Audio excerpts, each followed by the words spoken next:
भारत ने ईरान के साथ 10 साल का एक पैक्ट जो है वो साइन किया है। किसको लेकर? ये पैक्ट साइन किया गया है चाबार को लेकर। चाबार क्या है? एक बंदरगाह है, यहाँ पर देख सकते हैं आप। और ये जो बंदरगाह है ये बिल्कुल पाकिस्तान की एक बंदरगाह है ग्वादार, उसके बिल्कुल साथ में स्थित है। ग्वादार जो है इसके ऊपर चीन का कब्जा है और हम लोग चाह रहे हैं कि चाबार जो है यहाँ पर हम कहीं ना कहीं अपना प्रभुत्व जमा सके, ताकि पाकिस्तान के ऊपर भी नज़र रख सकें, चीन के ऊपर भी नज़र रख सकें, जो अरब सागर है वहाँ पर भी हम ध्यान दे सकें, और जो हिंद महासागर है वहाँ पर भी हम अपना प्रभुत्व बनाकर रख सकें। ठीक है, लेकिन ये कहा गया कि ये 10 साल का पैक्ट हम साइन तो कर रहे हैं, लेकिन इसके चलते जो अमेरिका है उसकी तरफ से हमें सैंक्शंस जो है उनका सामना करना पड़ सकता है, क्योंकि अमेरिका ने कह रखा है कि ईरान के साथ अगर आप किसी भी तरीके का संबंध रखते हैं और ये संबंधी बनाने जा रहे हैं हम, तो आपके ऊपर वही सैंक्शंस लगाए जाएंगे जैसा कि यहाँ पर ईरान के ऊपर लगे हुए हैं।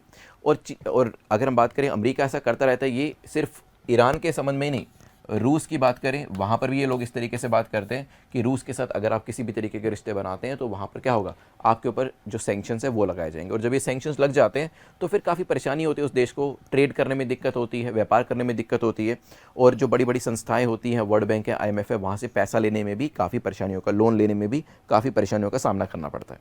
ठीक है, इस वजह से लोग या फिर देश कोशिश यही करते हैं कि इस तरीके का जो सैंक्शन है वो हमारे पर ना ही लगे तो अच्छा है। अब बात आती है कि ये जो आपका चाबार बंदरगाह है इससे फ़ायदा क्या होगा, बताइए। ये हमें मिल तो जाएगा और मिल ही गए जैसे आप देख रहे हैं, लेकिन इसका फ़ायदा क्या है? सबसे पहला फ़ायदा तो बताया जा रहा है कि रीजनल कनेक्टिविटी। इसमें क्या होगा, हम लोग इसके ज़रिए, अगर आप देखें ईरान के ज़रिए हम क्या कर पाएंगे, हम सेंट्रल एशिया तक जा सकेंगे, हम जो मिडल ईस्ट है उसको भी एक्सेस कर पाएंगे, यूरोपीय देशों को भी हम यहाँ पर एक्सेस कर पाएंगे। मतलब हम अलग अलग मार्केट्स जो है वहाँ तक पहुँच पाएंगे, चाहे हम सेंट्रल एशिया की बात करें, हम मिडल ईस्ट की बात करें, या फिर हम यूरोप की बात करें। इसके ज़रिए हम अपने जो प्रोडक्ट्स हैं, अपना जो सामान है वो अलग अलग मार्केट्स के अंदर बेच पाएंगे। ठीक है, ये पहला फ़ायदा हमें होने वाला है। दूसरा ये है कि ये जो एरिया है जहाँ पर चीन अपना प्रभुत्व बनाने की कोशिश कर रहा है, चाहे वो अरब सागर हो या हिंद महासागर हो, वहाँ पर अगर हमारे पास एक और जगह है, क्योंकि हमारे अपने पोर्ट्स तो हैं, अपने बंदरगाह तो हैं, कांडला है हमारे पास, दीनदयाल उपाध्याय, फिर हमारे पास मुंबई है, हमारे पास जवाहरलाल नेहरू पोर्ट ट्रस्ट है, ये भी है हमारे पास। तो हमारे पास अपने बंदरगाह तो हैं, लेकिन दूसरे देशों में भी बंदरगाह होना ज़रूरी है। ठीक है, तो यहाँ पे हम आसानी से रूस के ऊपर नज़र रख सकेंगे और पाकिस्तान के ऊपर नज़र रख सकेंगे, ये हमारा एक और फ़ायदा हो जाएगा। इसके अलावा और क्या कर पाएंगे हम, यहाँ पर कनेक्टिविटी हो गई, ट्रेड रूट्स हो गए, जियोपॉलिटिकल डायनेमिक्स हो गए, ये सब चीज़ें हैं। और साथ ही साथ जो पायरेसी रिलेटेड इश्यूज़ होते हैं, क्योंकि यहाँ पे काफ़ी सारे पायरेट्स होते हैं इस एरिया के अंदर। अगर हम नीचे की बात करें, यहाँ पर आपके जो पायरेट्स हैं उनके ऊपर भी ध्यान दिया जा सकेगा। जो कहीं ना कहीं समुद्री लुटेरे जो होते हैं वो कहीं ना कहीं कमर्शियल शिप्स जो हैं, वाणिज्य समुद्री जहाज जो होते हैं, उनको नुकसान पहुँचाते हैं, उनको लूटने का काम करते हैं, तो उनके ऊपर भी नज़र यहाँ पर रखी जा सकेगी और उनको भी न्यूट्रलाइज़ किया जा सकेगा। तो काफ़ी ज़्यादा फ़ायदे हमें मिलने वाले हैं अगर हमें चाबार पोर्ट का एक्सेस मिल जाता है। ठीक है, अब ये जो एक्सेस है, ये 10 साल का पैक्ट हमने साइन किया ईरान के साथ, लेकिन कहानी सिर्फ 2024 में शुरू नहीं होती, क्योंकि आपको लगेगा 2024 में साइन किया है तो कहानी 2024 से शुरू होती है। नहीं, अगर मैं अपने प्रिपरेशन के टाइम में जाऊँ, उस समय पर भी चाबार को लेकर बात हो रही थी और उस समय पर पहले से ही हमें एक्सेस यहाँ पर मिला हुआ था। वो सारी कहानी हम देखेंगे, लेकिन वही मैं कह रहा हूँ कि करंट अफेयर्स हमें लगता ही है कि हो सकता है आज न्यूज़ में आया तो ये आज की ही घटना होगी, लेकिन अगर आप उसके अस्तित्व में जाकर देखेंगे तो आपको समझ में आएगा कि ये तो बहुत पुरानी चीज़ है जो काफ़ी समय से चलती हुई आ रही है। ठीक है, अब चाबार बंदरगाह जो है ये नई ये वैसे तो नई है अगर बात करें दूसरे बंदरगाहों के तुलना में, लेकिन दूसरी तरीके से देखेंगे तो इसका जो आइडिया आया था वो 1970 में आया था।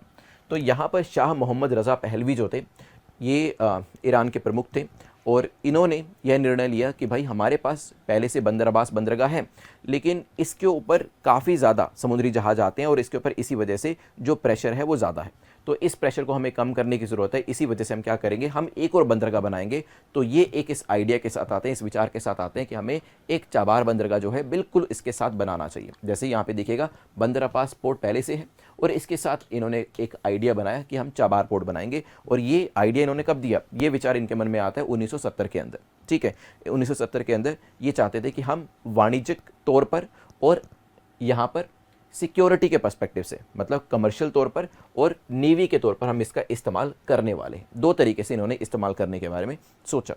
लेकिन ईरान जो है यहाँ पर भी आप कह सकते हैं कि जो इंफ्रास्ट्रक्चर है उसकी बनने की गति काफ़ी धीमी है। और यही चीज़ हुई 1970 में, ये विचार आया।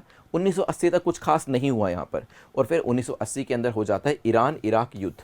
और आप जानते हैं कि युद्ध और जो अर्थव्यवस्था है ये साथ साथ नहीं चल सकती। या तो युद्ध कर लो, अर्थव्यवस्था को भूल जाओ, या फिर अर्थव्यवस्था पे ध्यान दे लो और फिर युद्ध को भूल जाओ। तभी आप देखेंगे बड़े बड़े देश, हम चीन की भी बात करें, अमेरिका की भी बात करें, ये लोग जब भी लड़ाई होती है सोच समझ के उसके अंदर पार्टिसिपेट करते हैं। कई बार तो इसके अंदर शामिल ही नहीं होते, दूसरे देश को कहते हैं ये हथियार ले लो, आप खुद लड़ाई करो, ठीक है, क्योंकि इनको पता है कि अगर बड़ी देश के साथ एक बार युद्ध छिड़ जाएगा तो अर्थव्यवस्था तहस नहस हो जाती है, ठीक है। तो यहाँ पर पूरा का पूरा 80 का दशक जो है, 70 तो वैसे ही निकल गया सोच विचार में, 1980 का जो दशक था वो भी यहाँ पर निकल गया। क्यों 1980 का दशक निकल गया? इस पूरी लड़ाई झगड़े के अंदर, ठीक है। तो यहाँ पे युद्ध के बाद के प्रयासों ने बंदरगाह के भीड़ भाड़ वाले बंदरगाहों पर निर्भरता को कम करने के लिए चबार के बुनियादी ढांचे के विस्तार में नए सिरे से रुचि देखी। तो 1970 निकल गया, 1980 निकल गया, अब आता है 1990, ठीक है। अब तीसरा दशक यहाँ पर आ रहा है, अब तक कोई काम ज़्यादा हुआ नहीं है। अब जब 1990 का दशक आता है तो यहाँ पर सिर्फ ईरान ही नहीं, भारत भी अब इसके बारे में सोचना शुरू करता है। जब भारत को पता चलता है कि हमारे पड़ोसी मुल्क के पास एक इस तरीके का बंदरगाह है और वो इसको बनाना चाह रहे हैं, तो यहाँ पर हम भी पहुँच जाते हैं कि काम करिए, ये बंदरगाह हमें दे दीजिए, हम भी इसका कुछ फ़ायदा उठा लेते हैं। तो यहाँ पे 1990 का इनिशिएटिव था, इंडिया ने क्या किया, चाबार को पहचाना कि भाई इससे हमें काफ़ी फ़ायदा हो सकता है, इससे हमें ट्रेड जो है वो मिल सकता है, पाकिस्तान के ऊपर हमारी डिपेंडेंस खत्म हो जाएगी। और इसी के लिए हमने क्या किया, हमने ईरान को कहा कि भाई देखो, अगर आप हमें ये बंदरगाह का एक एक्सेस दे देते हो, हमें इस्तेमाल करने देते हो, तो हमारे लिए काफ़ी आसान हो जाएगा, हमें पाकिस्तान की ज़रूरत नहीं है। क्योंकि देखिए जब हम इस बंदरगाह की बात करते हैं, यहाँ पे देखिएगा, हम यहाँ जाएंगे, इसके ज़रिए हम कहीं भी जा सकते हैं, हम यहाँ तक कि अफ़गानिस्तान में भी जा सकते हैं। अभी तक हमारे लिए ये चीज़ मुश्किल थी, क्यों? क्योंकि अगर हमें अफ़गानिस्तान जाना है, सेंट्रल एशिया जाना है, ऊपर से हमारे लिए रास्ता रुका हुआ है। क्यों? क्योंकि ऊपर से POK है, पाकिस्तान ऑक्यूपाइड कश्मीर, जो हमारा ये पाकिस्तान अधिकृत कश्मीर जो है वो यहाँ पर है। और इस वजह से हमारे जो सीमा है वो अफगानिस्तान से स्पर्श तो करती है, टच तो करती है, लेकिन फिर भी हम यहाँ पर नहीं जा पा रहे। क्यों? क्योंकि POK बना हुआ है। ऊपर से पाकिस्तान हमें जाने नहीं देगा, क्योंकि पाकिस्तान नहीं चाहता कि हम अफगानिस्तान के साथ अच्छे संबंध बनाएं। तो हमने कहा कि भाई जब इसको इस्तेमाल ही नहीं करना तो इसको निकालो, इसे एलिमिनेट करो और दूसरे रास्ते खोजने की कोशिश करो। और जो दूसरा रास्ता हमें मिला वो मिला यहाँ पे, कि हम पहले चाबार पोर्ट आएंगे सड़क के रास्ते, फिर हम क्या करेंगे, सड़क के रास्ते होते हुए हम काबुल तक पहुँचेंगे, अफगानिस्तान तक पहुँचेंगे, ठीक है, यहाँ तक। तो 90 के दशक में इसका जो विचार है वो हमें आता है, और हम, क्योंकि ईरान तो स्लो था ही था, हम भी स्लो थे। 1990 के दशक में ये आइडिया आया, लेकिन 1990 का दशक जब आप पोस्ट इंडिपेंडेंस इंडिया पढ़ने वाले हैं या इंडिया आफ्टर इंडिपेंडेंस पढ़ेंगे तो आपको ये समझ में आएगा। 1990 के दशक के अंदर बहुत सारे स्ट्रगल चल रहे थे। प्रधानमंत्री आते थे, कुछ महीने के लिए रूल करते थे, फिर प्रधानमंत्री बदल जाते थे। ये वो समय था जब काफ़ी सारे प्रधानमंत्री आ रहे थे और जा रहे थे, ठीक है। और जब देश के अंदर स्टेबिलिटी नहीं है तो क्या होगा, जब स्टेबिलिटी है ही नहीं तो उस दौरान आपको ज़्यादा डेवलपमेंट नहीं देखने को मिलेगी, अर्थव्यवस्था पे कोई ध्यान नहीं देगा, और इस तरीके के जो मुद्दे हैं वो कहीं ना कहीं ठंडे बस्ते में चले जाएंगे, ठीक है। तो यहाँ पर 1990 से चलते चलते 2003 हो जाता है, तब जाके इसका ध्यान आता है। क्यों? क्योंकि 1999 के अंदर पहली बार हमें एक स्टेबल गवर्नमेंट देखने को मिलती है, बीजेपी गवर्नमेंट यहाँ पे बनाती है। फिर ये गवर्नमेंट कब तक चलती है, 2004 तक। यहाँ पर भी फिर एक स्टेबल गवर्नमेंट आती है, कांग्रेस गवर्नमेंट बनाती है।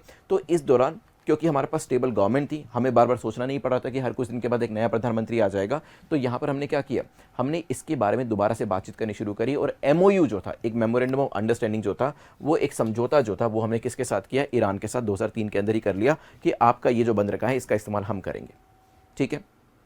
ये यहाँ पर एक अग्रीमेंट जो है वो साइन हो जाता है। अब इसके आगे चलते हुए 2016 के अंदर भारत, ईरान और अफगानिस्तान के साथ एक त्रिपक्षीय समझौता साइन होता है। एक त्रिपक्षीय समझौता होता है जिसके ज़रिए भारत ये कहता है कि मैं अफगानिस्तान के अंदर जो डेवलपमेंट का काम है वो करूँगा। इसके लिए $500 मिलियन की जो राशि होती है वो भी आवंटित करी जाती है। और आगे जाकर आप देखेंगे कि जो अफगानिस्तान है उसकी पार्लियामेंट को बनाने के लिए ही $2 बिलियन का खर्च जो था वो भारत के द्वारा किया गया।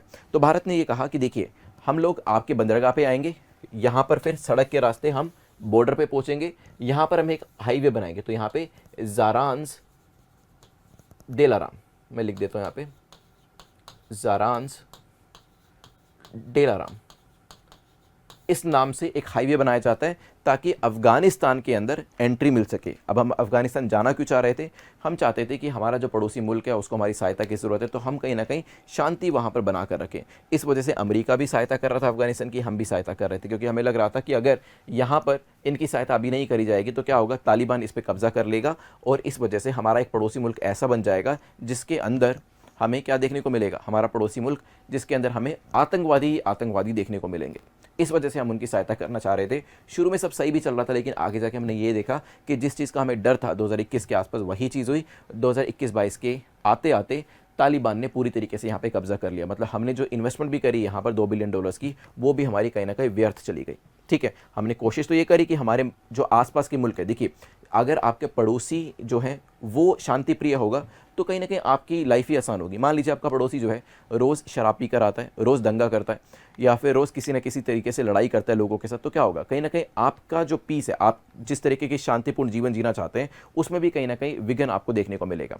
तो हर व्यक्ति भी ये चाहता है कि मेरे जैसे जिस तरीके से मैं शांत हूँ उस तरीके से मेरे जो पड़ोसी हैं वो भी हों, और इसी तरीके से हर देश भी चाहता है कि अगर हम शांत हैं तो हम चाहते हैं कि आसपास के जो मुल्क हैं वहाँ पर भी शांति बनी रहे, क्योंकि अगर वहाँ शांति भंग होगी तो उसका प्रभाव हमारे ऊपर भी पड़ेगा। इस वजह से ये कोशिश यहाँ पर करी जा रही थी और पैसा खर्च जो था वो यहाँ पर किया जा रहा था। हालांकि हमारा जो पूरा का पूरा प्लान था वो सक्सेसफुल नहीं हुआ पैसा खर्च करने के बावजूद भी। ठीक है, चलिए अब आते हैं इसके आगे। 2016 में ये त्रिपक्षीय जो समझौता है ये होता है, जैसे मैंने आपको बताया, और कोशिश करी जाती है कि आसपास के मुल्क जो है वो शांति बना कर रखें। अब ये हमारे लिए महत्वपूर्ण क्यों है? देखिए, अब जब हम इसकी बात करते हैं, इस लोकेशन की बात करते हैं, ये बहुत ज़रूरी है, क्योंकि पाकिस्तान तो आउट ऑफ द क्वेश्चन है, इसको तो हटा ही दो। लेकिन अगर ये लोकेशन पे हमें एक्सेस मिल जाता है, इसके ज़रिए जैसे मैंने आपको पहले बताया, रशिया तक पहुंच गए आप, थोड़ा सा इधर जाएंगे तो यूरोप पहुंच जाएंगे, थोड़ा इधर जाएंगे तो सेंट्रल एशिया पहुंच जाएंगे, इधर जाएंगे तो मिडल ईस्ट पहुंच जाएंगे। तो हमारा भी अपना एक प्रोजेक्ट है जिसको कहा जाता है INSTC, international north south transport corridor. क्या नाम है? INSTC, international north south transport corridor. जैसे जब हम बात करते हैं किसकी, जब हम बात करते हैं चीन की, इनके पास क्या है? इनके पास है one belt one road initiative, जैसे OBOR इनके पास है। हमारे पास क्या है? हमारे पास है INSTC, international north south transport corridor. इसके ज़रिए हम अलग अलग देशों को कनेक्ट करना चाह रहे हैं और इन देशों से होते हुए हम अपने व्यापार को बढ़ाना चाह रहे हैं। अलग अलग देशों के अंदर हम अलग अलग देशों को जोड़कर जो एक पूरी ग्लोबल लेवल पर अंतर्राष्ट्रीय मार्केट जो है वो यहाँ पर बनाने की कोशिश कर रहे हैं। और ये किस तरीके से बनाया जा रहा है? जैसे चीन अपना OBOR बना रहा है, उसी तरीके से हम अपना INSTC यहाँ पर बना रहे हैं। ठीक है, चलिए अब इसके अलावा ये भी कहा गया, जो चीज़ें मैं आपको बता चुका हूँ कि व्यापार में तो हेल्प करेगा, ये पूरा अरेबियन सी जो है यहाँ पर भी हमें क्या करेगा, यहाँ पर भी हमें सहायता मुहैया कराएगा, क्योंकि हमारा नेवी जो है वो यहाँ पर तो है ही है, लक्षद्वीप में तो है ही है, अब यहाँ पर भी हो जाएगा। अब पायरेट्स निकलते हैं यहाँ से, ये सोमालिया वाले रीजन से, इसे जो हॉर्न ऑफ अफ्रीका कहा जाता है, ये हॉर्न जैसा दिखता है ना, एक सींग जैसा दिखता है। ठीक है, तो हॉर्न ऑफ अफ्रीका ऐसे कहा जाता है। यहाँ से जो पायरेट्स हैं वो निकलते हैं, तो जब हमारे पास नेवी यहाँ भी होगी, यहाँ भी होगी, यहाँ भी होगी, तो हम इसको आसानी से मैनेज कर पाएंगे। ठीक है, तो ये भी कहीं ना कहीं एक फ़ायदे के तौर पर देखा गया कि ये हमें फ़ायदा पहुंचाएगा। मतलब अगर हमें ये बंदरगाह मिल जाता है तो इससे बहुत सारे फ़ायदे हमें होने वाले हैं। मेरी टाइम सिक्योरिटी जो है वो देख पाएंगे, नेवी को फ़ायदा होगा, INSTC जो international north south transport corridor है उसमें सहायता मिलेगी, हमारे सेंट्रल एशियन मार्केट्स जो हैं वहाँ पर भी हम एक्सेस कर पाएंगे। ठीक है, और फिर होगा क्या? फाइनली व्यापार में सुविधा हो जाएगी, ऊर्जा पारागमन में सहायता मिलेगी, और इसके साथ साथ रोज़गार के जो अवसर है वो पैदा होंगे। क्योंकि देखिए, जब आपको यहाँ पर डेवलपमेंट करने का मौका मिला तो आपने यहाँ पे बंदरगाह बनाने में काम किया, तो जो आपने रोज़गार पैदा किए वो कहाँ किए? ईरान के अंदर किए। लेकिन इसके साथ साथ जब ईरान में आपने रोज़गार पैदा किए, आपका यहाँ पे बंदरगाह बन गया, अब इसके ज़रिए आप सामान दूसरे देशों तक लेकर जा रहे हैं, और दूसरे देशों में जब आपके सामान की मांग बढ़ेगी तो क्या होगा? घर के अंदर मैन्युफैक्चरिंग बढ़ानी पड़ेगी, और मैन्युफैक्चरिंग जब घर के अंदर बढ़ेगी तो लोगों की ज़रूरत पड़ेगी, और लोगों की ज़रूरत पड़ेगी तो क्या होगा? तो यहाँ पर रोज़गार जो है लोगों के लिए ना ही सिर्फ ईरान में बट अपने घर के अंदर भी पैदा होने वाले हैं। ठीक है, तो इसको दोनों तरीके से देखा जा सकता है कि रोज़गार उत्पन्न होंगे, ईरान के अंदर भी होंगे और अपने देश के अंदर भी होंगे, ये चीज़ ध्यान रखिएगा। ठीक है, तो ऐसा नहीं कि सिर्फ ईरान को इससे फ़ायदा होने वाला है, इससे फ़ायदा सभी को होगा। लेकिन इसके साथ साथ कुछ चुनौतियाँ भी हैं, और वो चुनौतियाँ क्या है? सबसे पहले है क्षेत्रीय अस्थिरता, क्योंकि ईरान एक ऐसा देश है, इसके साथ में कौन सा देश लगता है? देखो, यहाँ पर ईरान है, इस तरफ क्या है? अफगानिस्तान। अफगानिस्तान में किसका कब्जा हो चुका है? तालिबान का। तो जब आपका पड़ोसी मुल्क अफगानिस्तान है तो ये आपके लिए सबसे बड़ा खतरा है। इस टाइम सबसे बड़ा खतरा किसको है? पाकिस्तान को, क्योंकि अफगानिस्तान की एक तरफ पाकिस्तान है और दूसरी तरफ कौन है? दूसरी तरफ है ईरान। तो यहाँ पर ये एक क्षेत्रीय अस्थिरता जो है ये सबसे बड़ी कठिनाई यहाँ पर बन सकती है, क्योंकि हम नहीं चाहते हैं कि हमारे पड़ोसी मुल्क जो है वो किसी भी तरीके से जो जहाँ पर आतंकवादियों का कब्जा हो। ठीक है, इसके अलावा और क्या नुकसान हो सकता है? जैसे मैंने आपको बताया कि समुद्री लुटेरे भी यहाँ पर आसपास काफ़ी ज़्यादा आपको देखने को मिलते हैं, तो ये भी कहीं ना कहीं नुकसान पहुँचा सकते हैं। तो चाहे समुद्री लुटेरों की बात कर लो, चाहे ऊपर आतंकवादियों की बात कर लो, दोनों जगह से हमें नुकसान हो सकता है। इसके अलावा एक और नुकसान जो है जिसके बारे में अभी तक हमने जिक्र नहीं किया, लेकिन पूरी की पूरी न्यूज़ इसी को लेकर थी, हम धीरे धीरे उसी तरफ बढ़ रहे हैं। और वो नुकसान किस चीज़ का है? वो नुकसान है अमेरिका के द्वारा सैंक्शंस का। ठीक है, तो अलग अलग प्रतिबंध जो है मैंने जैसे आपको पहले बताया अमेरिका ने ईरान के ऊपर लगाए हैं। वैसे ये कहानी 2007-8 तक जाती है। ईरान को अमेरिका के द्वारा कहा गया था कि आप न्यूक्लियर वेपन्स मत बनाइएगा। ठीक है, लेकिन हम ये जानते हैं हर देश ये चाहता है कि उनके पास न्यूक्लियर वेपन्स हो, क्योंकि हर देश जो है वो चाहता है कि सामने वाला जो देश है वो उससे दब कर रहे। यहाँ पर मना करने के बावजूद भी ईरान ने 2007-8 के अंदर जो न्यूक्लियर जो बॉम्ब है वो बनाना शुरू किया। जब अमेरिका को इसके बारे में पता चला तो अमेरिका ने जो इकोनॉमिक सैंक्शंस थे वो 2007 और 8 में ही ईरान के ऊपर लगा दिए थे। ये जो आपके आर्थिक प्रतिबंध है वो यहाँ पर लगाए गए थे। ठीक है, साथ ही साथ ये भी कहा गया था कि अगर कोई भी मुल्क ईरान के साथ रिश्ते रखता है, किसी भी तरीके के वाणिज्यिक या फिर दूसरे संबंध रखता है, तो उनके ऊपर भी इस तरीके के प्रतिबंध जो है वो लगाए जाएंगे। ठीक है, तो अब बात यही करी जा रही है कि हमने ये जो 10 साल का पैक्ट जो हम साइन कर रहे हैं, क्या इसके बाद अमेरिका हमारे ऊपर भी प्रतिबंध लगाएगा या नहीं? आपको क्या लगता है, आपका क्या विचार है? क्योंकि यहाँ पर एक मैं स्टेटमेंट आपको दिखाता हूँ, यहाँ से आगे चलते हुए पीछे चला जाऊँगा दोबारा से। अमेरिका के जो विदेश विभाग है इनके प्रवक्ता है वेदांत पटेल, भारतीय मूल के हैं, लेकिन इनके द्वारा एक कड़ा बयान दिया गया है। देखिएगा, जैसे कि यह संयुक्त राज्य अमेरिका से संबंधित है, ईरान पर अमेरिकी प्रतिबंध बने हुए हैं और हम उन्हें लागू करना जारी रखेंगे। मतलब वो ये कहना कि ईरान के ऊपर से हम प्रतिबंध हटा नहीं रहे हैं। उन्होंने यह भी कहा कि ईरान के साथ व्यापारिक सौदों पर विचार करने वाले सभी संस्थाओं, इसमें भारत भी आ जाता है, को संभावित जोखिम के बारे में भी पता होना चाहिए। तो उन्होंने कहा कि देखो, ईरान के ऊपर तो ये प्रतिबंध लगेंगे ही लगेंगे और ये लगातार चालू रहेंगे, इसको खत्म नहीं किया जाएगा। लेकिन अगर आप किसी भी तरीके का रिश्ता, वाणिज्यिक रिश्ता जो है वो ईरान के साथ बनाने की कोशिश करते हैं तो ये चीज़ ध्यान रखिएगा, आपके ऊपर भी इस तरीके के जो प्रतिबंध है वो लगाए जा सकते हैं। तो एक तरीके से सीधा सीधा ये किसको चेतावनी दी जा रही है? भारत को चेतावनी दी जा रही है। हमारा जो विदेश मंत्रालय है उन्होंने अभी इसके ऊपर कोई कमेंट करना मुनासिब नहीं समझा है, वो शायद इस पूरी की पूरी परिस्थिति को समझने की कोशिश कर रहे हैं पहले। ठीक है, अब वापस चलते हैं पीछे जो हम छोड़ के आए थे। तो आर्थिक एकीकरण जो है ये इससे फायदा होने वाला है। चाबार बंदरगाह जो है इससे क्या होगा? दक्षिण एशिया, मध्य पूर्वी देश ये सब आपस में व्यापार कर पाएंगे। भारत और ईरान के संबंध अच्छे होंगे। देखो, शुरुआत होती है वाणिज्यिक संबंधों से। एक बार वाणिज्यिक संबंध अच्छे हो जाते हैं उसके बाद अगला जो आप रिश्ता इनके साथ बनाएंगे वो होगा सिक्योरिटी का, कि क्या हम आपस में अलग अलग सिक्योरिटी की एक्सरसाइज कर सकते हैं, क्या हम आपके यहाँ पर नेवी का, अपने यहाँ पे भारतीय नेवी का एक बेस बना सकते हैं। तो इन सब चीज़ों को लेकर भी बात हो सकती है। फिर हम टेक्नोलॉजी ट्रांसफ़र को लेकर भी बात कर रहे हैं कि ये जो ईरान है इनके पास टेक्नोलॉजी उतनी कुछ खास नहीं है, तो लॉजिस्टिक्स को लेकर, ट्रांसपोर्टेशन को लेकर अगर उनको किसी भी तरीके की तकनीकी सहायता की ज़रूरत है वो भी हम मुहैया करा सकते हैं। इन सब मुद्दों को लेकर यहाँ पर बात हो रही है। ठीक है, चाबार के आसपास औद्योगिक क्षेत्रों और आर्थिक गलियारों का विकास औद्योगिक विकास और नवाचार को बढ़ावा देता है। ये क्षेत्र निवेश को आकर्षित कर सकते हैं। फिर हमने यहाँ पर अमेरिका का विदेश विभाग जो है उन्होंने कहा है कि चाबार बंदरगाह को विकसित करने के लिए भारत और ईरान के बीच 10 वर्षीय समझौते में प्रतिबंधों का संभावित जोखिम है। तो ये उन्होंने पहले से ही कह दिया कि 2018 में हमने इस तरीके के प्रतिबंध आपके ऊपर नहीं लगाए थे, लेकिन ये 2024 है, इस पर प्रतिबंध लगाए जा सकते हैं। जैसे मैंने आपसे पूछा कि बताइए क्या लगता है, प्रतिबंध लगाए जाएंगे क्या? देखो, वैसे ही मुझे लगता है कि अगर ट्रंप एडमिनिस्ट्रेशन होती तो मुझे किसी भी तरीके का संदेह नहीं होता कि नहीं लगेंगे, क्योंकि पहले भी जब हम बात करते हैं, पहले भी हमें एक अपवाद के तौर पर लिया गया था, हम पर सैंक्शन नहीं लगाए गए थे। 2018 की बात कर रहा हूँ, क्योंकि तब ट्रंप एडमिनिस्ट्रेशन थी। ट्रंप एडमिनिस्ट्रेशन जो है वो भारत को पसंद करती थी, आज भी पसंद करती है। लेकिन बाइडन एडमिनिस्ट्रेशन जो है वो भारत को पहले भी पसंद नहीं करती थी, आज भी पसंद नहीं करती है। इसका एक उदाहरण आप देख सकते हैं जो अभी हाल ही में कनाडा का पूरा इशू है। तो कनाडा के पूरे इशू के अंदर क्या हुआ? कनाडा के पूरे इशू के अंदर इन्होंने कनाडा की ही हेल्प करी, उनकी ही सहायता करी, उन्हीं की साइड ली, उन्हीं का पक्ष समझा, हमारे बारे में बात ही नहीं करी। तो बाइडन एडमिनिस्ट्रेशन जो है कुछ हद तक, कम से कम मुझे तो ये फील होता है कि कहीं ना कहीं वो एंटी इंडिया है। लेकिन ट्रंप एडमिनिस्ट्रेशन जो था वो कंपैरेटिवली, मुझे लगता है ऐसे तुलनात्मक तौर पे देखा जाए तो वो कहीं ना कहीं प्रो इंडिया था। ठीक है, तो यहाँ पर जो जोखिम है वो तो है ही, तो संभावित जो प्रतिबंध है वो यहाँ पर लगाए जा सकते हैं। और इनके प्रवक्ता के द्वारा भी तो ये स्टेटमेंट दी गई है, तो खुले तौर पर तो ये चेतावनी ही दी गई है जिसका अभी हमने उत्तर नहीं दिया है। ठीक है। तो हो सकता है अगर हम इस पूरे के पूरे पैक्ट के साथ आगे बढ़ते हैं तो हो सकता है ये जो आपके प्रतिबंध है वो भारत के ऊपर भी लगा दिए जाए। ठीक है। तो अब बात आती है कि अगर भारत के ऊपर लगाए जाएंगे तो पहले हमें किस तरीके से छूट मिली थी। 2018 के अंदर ट्रंप एडमिनिस्ट्रेशन के द्वारा हमें छूट दी गई थी, लेकिन तब यहां पर एक प्रिंसिपल को यूज किया गया था जिसे क्या कहते हैं, कार्व आउट क्लॉज। ठीक है, कार्व आउट क्लोज जो है इसके जरिए हमें ये छूट दी गई थी। अब कार्व आउट क्लोज क्या कहता है?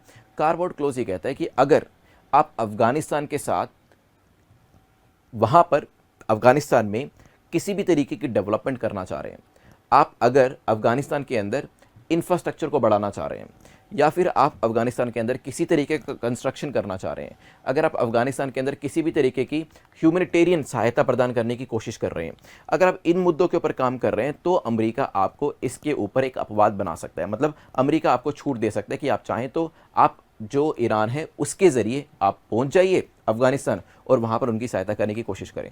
और अगर आप देखिए, पहले से हम बात भी क्या कर रहे हैं, हम तो यही कह रहे थे कि हम चाबार चाहते हैं ताकि चाबार के ज़रिए हम क्या करें, अफगानिस्तान काबुल पहुँच सके और वहाँ पर उनकी सहायता कर सकें। लेकिन इसके साथ साथ जब चाबार का हमें एक्सेस मिलेगा तो हम सिर्फ अफगानिस्तान की सहायता थोड़ा करेंगे, अपनी भी करेंगे, तो फिर हम अलग अलग मार्केट्स के अंदर भी ज़रूर जाते। ठीक है, ये यहाँ पर मुद्दा था पूरा। ठीक, लेकिन अभी क्योंकि बाइडेन एडमिनिस्ट्रेशन है तो ये इस मुद्दे को नहीं मानेंगे और हो सकता है वो इसमें एक्सेप्शन ना दे हमें।